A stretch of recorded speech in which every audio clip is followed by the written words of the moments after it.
வேளாண் துறையில் புதிய தொழில்நுட்பத்தை அறிந்து விவசாயிகள் குறைந்த செலவில் அதிக மகசூல் பெறும் வகையில் ராணிப்பேட்டையில் நடைபெற்ற வேளாண் கண்காட்சி விவசாயிகளிடையே பெரும் வரவேற்பை பெற்றுள்ளது. இது குறித்த செய்தி தொகுப்பை காணலாம். இந்திய நாட்டின் முதுகெலும்பான விவசாயத்தை மேம்படுத்தவே மத்திய மாநில அரசுகள் புதிய திட்டங்களை செயல்படுத்தி வருகிறது.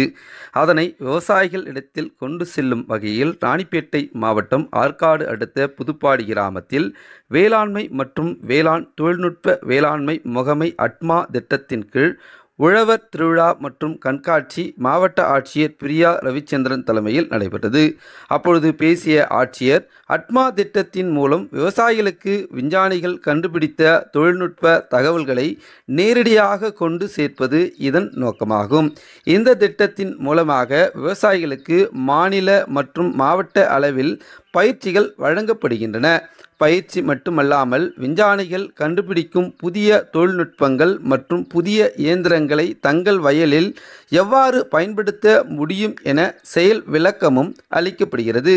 மேலும் இயற்கை சாகுபடி முறைகள், புதிய ரகங்கள், பாரம்பரிய ரகங்கள், உயிரியல் கட்டுப்பாட்டு முறைகள், கரும்பு வகைகள் போன்ற அனைத்து ரகங்களை பயன்படுத்தி இடுபொருட்கள் செலவுகளை குறைத்து அதிகளவு மகசூல் பெற்று விவசாயிகள் தங்கள் வாழ்வாதாரத்தை மேம்படுத்தி கொள்ள வேண்டும் என்று பேசினார். தொடர்ந்து பாரம்பரிய நெல் ரகங்களை ஊக்குவிக்கும் பொருட்டு அரசின் மானிய விலையில் 2 பயனாளிகளுக்கு தலா 10 கிலோ மிளகு சம்பா கருப்பு கவுனி அரிசி வகைகள், ஆடிப்பட்ட சாகுபடிக்கு தேவையான காய்கறி தொகுப்புகளை பயனாளிகளுக்கு ஆட்சியர் பிரியா வழங்கினார். முன்னதாக தோட்டக்கலை, வேளாண் மற்றும் கால்நடை துறைகள் சார்பில் அமைக்கப்பட்ட வேளாண் கண்காட்சியை பார்வையிட்டு அதன் பயன்களை கேட்டறிந்தார். மேலும் வேளாண்மை கண்காட்சியில் பங்கேற்ற சங்கர் விவசாயி பயனுள்ளதாக இருந்ததாக தெரிவிக்கிறார். பாரம்பரிய நெல் விதைகள்லாம் மொத்தம் காட்டினாங்க, கண்காட்சி வச்சிருக்காங்க.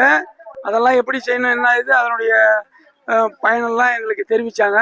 அலுவலர்களும் அந்த திட்டத்தில் என்னென்ன இருக்குது, விவசாயிகளுக்கு அந்தந்த திட்டத்தின் மூலமா என்னென்ன பயன் இருக்குது, மானியெல்லாம் எப்படி பயன்படுத்திட்டு நீங்கள் சொட்டு நீர் பாசனம் எல்லாத்தையுமே பொறியியல் துறையில் அந்த மிஷினரி எல்லாத்தையும் எப்படிலாம் நீங்கள் பயன்படுத்திக்கலாம் அப்படின்னு சொல்லிட்டு விரிவாக எங்களுக்கு எடுத்துரைச்சாங்க. ரொம்ப பயனுள்ளதாக இந்த கண்காட்சி. இந்த திட்டத்தை ஏற்படுத்தி தந்த மத்திய மாநில அரசுக்கு விவசாய சார்பாக நன்றியை தெரிவித்துக் கொள்கிறோம். டிடி தமிழ் செய்திகளுக்காக ராணிப்பேட்டையிலிருந்து மா சுமன்.